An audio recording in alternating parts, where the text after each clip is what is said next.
There's the handshake. Two fierce competitors here. Dave Davis, Pete-Couture.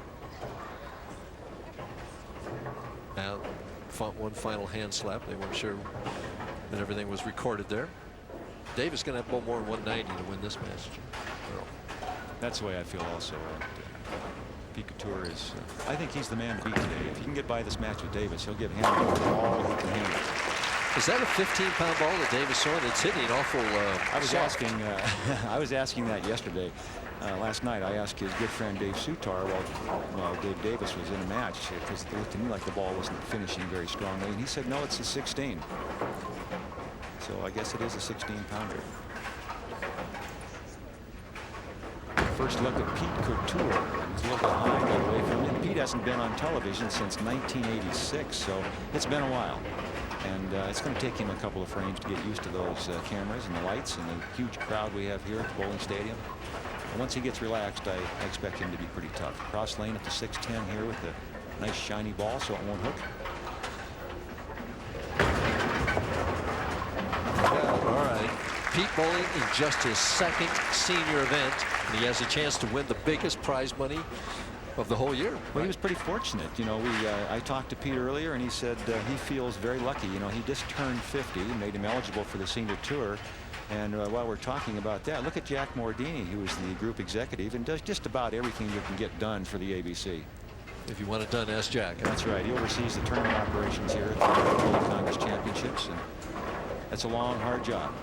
Leaves the 2-5. Interesting. He's playing the lanes differently than the other right-hander, Ron Swift played. He's playing them differently than he did during match play yesterday afternoon and evening also. He was a little deeper. He was playing between third and fourth arrow. Now it looks like he's going more directly up at him around the second arrow. But Pete said that he feels very fortunate to be eligible for this event because it was scheduled earlier in the year, and then because of the National Bowling Stadium and everything, they moved this tournament later in the year and it made him possible to bowl in it. So he feels pretty good. I think he feels pretty good about that spare, too. Making it on the left, I'm sure, was not the way he planned it. No, I think that spare, you're going to miss it more than you're going to make it, it seems. Davis wants to get out ahead. He came up here in between games and told both Earl and I that he had a piece of tape on his shoe and he had to get it off. Leaves the 6-pin just a hair tight. Boy, I remember back, 20 years ago or more when watched Davis bowl for the first time. In fact, he was just a young kid in Oxnard, threw that big sweeping hook at that time. Throws it pretty straight now. I guess that happens as you get older, right? That's right. I think you're right.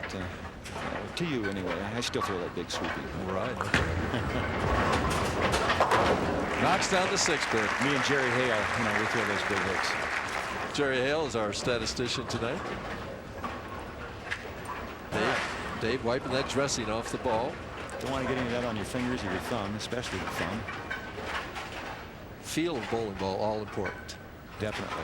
You want to be able to get out of the ball consistently the same way. You watch these players, they're all top players. You'll see them put their fingers in first and get your thumb in the hole.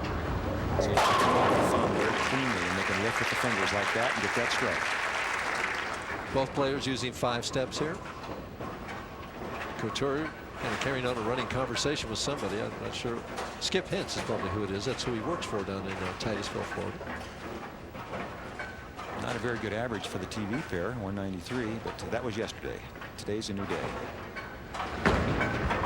Barry's made a move inside there, back to where he was all day yesterday and last night around that third arrow, and I think he's going to be a little more comfortable there. Well, at least he thinks he can get the ball in the pocket. I think maybe the reason he might have moved was he thought maybe he could carry better with a little more angle, but he couldn't hit the pocket. That's a good point. That's a good point. Again, switching balls, cross lane at the 10-pin. Pete bowled on the tour for a number of years. He's won 5 or 6, I believe 5 PBA championships. That's right, 5 PBA championships.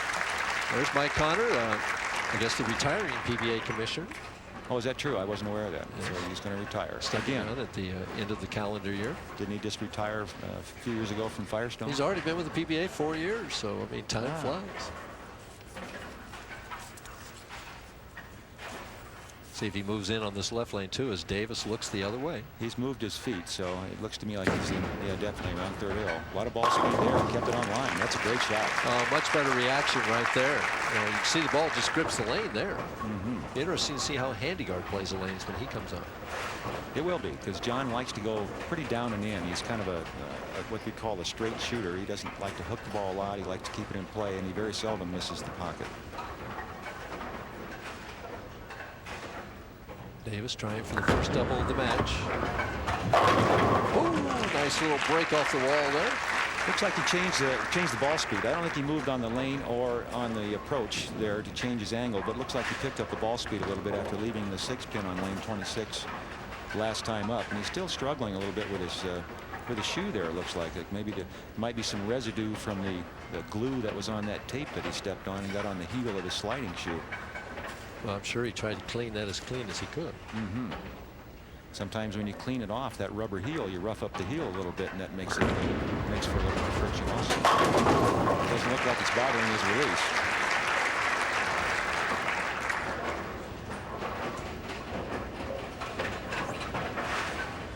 Well, the pressure's on. Pete has to answer now. He doesn't want Davis to get out front and get away too far.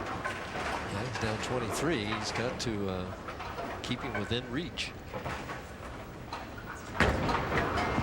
Too much room, and leaves half a loaf right there. Well, he just got out of time on that one, Mike. You know, this was the pair that he bowled John Handegard on. They were both still in the winner's bracket, and he had 3 opportunities on this right lane as I watched that match take the lead over Handegard and didn't get him any time. Wound up, if he'd have struck the first ball in the 10th, he'd have beat John. He lost 584 to 579, you know, and he never hit that right lane.